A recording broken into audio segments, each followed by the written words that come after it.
గోవిందకోటి ఎవరు రాయాలి, రాసిన బుక్స్ ఎక్కడ సబ్మిట్ చేయాలి, బుక్స్ ఎక్కడ దొరుకుతాయి, ఈ డీటెయిల్స్ అన్నీ ఆల్రెడీ మీతో షేర్ చేశాను. ఇప్పుడు గోవిందకోటి రాయడానికి రూల్స్ అండ్ రెగ్యులేషన్స్ అంటే ఎలాంటి నియమాలు పాటించాలో తెలుసుకుందాం. గోవిందకోటి రాసేటప్పుడు మన దేహాన్ని, మన ఆలోచనల్ని చాలా పవిత్రంగా ఉంచుకొని రాయాలి. స్నానం చేసుకుని వీలైతే ఆ వెంకటేశ్వర స్వామికి పూజ చేసుకుని గోవిందకోటి రాయాలి. రాసేటప్పుడు ఎక్కడ పడితే అక్కడ కూర్చోకూడదు. లైక్ సోఫా మీద కూర్చోవడం, బెడ్ మీద కూర్చొని రాయడం, దివానా మీద కూర్చొని రాయడం అలాంటివి చేయకూడదు. కింద కూర్చొని మనం గోవిందకోటిని రాయాలి. ఈ పవిత్రమైన గోవిందకోటిని రాసేటప్పుడు మనం నాన్ వెజ్ తినకూడదు. బుక్స్ అన్ని కంప్లీట్ చేసేదాకా తినకూడదా అంటే అలా కాదు. మనం ఏ రోజైతే గోవిందకోటిని రాస్తున్నామో ఆ రోజు తినకుండా ఉంటే చాలు. గోవిందకోటి రాసేటప్పుడు మన ధ్యాస మొత్తం ఆయన మీదే ఉంచుకోవాలి.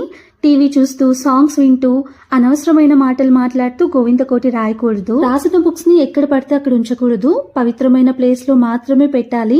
మన పూజ రూమ్ కంటే పవిత్రమైన ప్లేస్ ఇంకేముంటుంది చెప్పండి.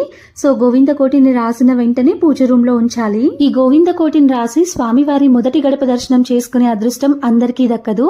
ఎవరి ఏజ్ అయితే 25 ఇయర్స్ ఉంటుందో ఆ లోపు మనం బుక్స్ ని అన్ని కంప్లీట్ చేసి సబ్మిట్ చేస్తే అప్పుడే మనకి మొదటి గడప దర్శనం దొరుకుతుంది. మీ ఇంట్లో ఎవరైనా ఈ ఏజ్ గ్రూప్ లో ఉంటే ఈ గోల్డెన్ ఆపర్చునిటీని అస్సలు మిస్ చేసుకోకండి.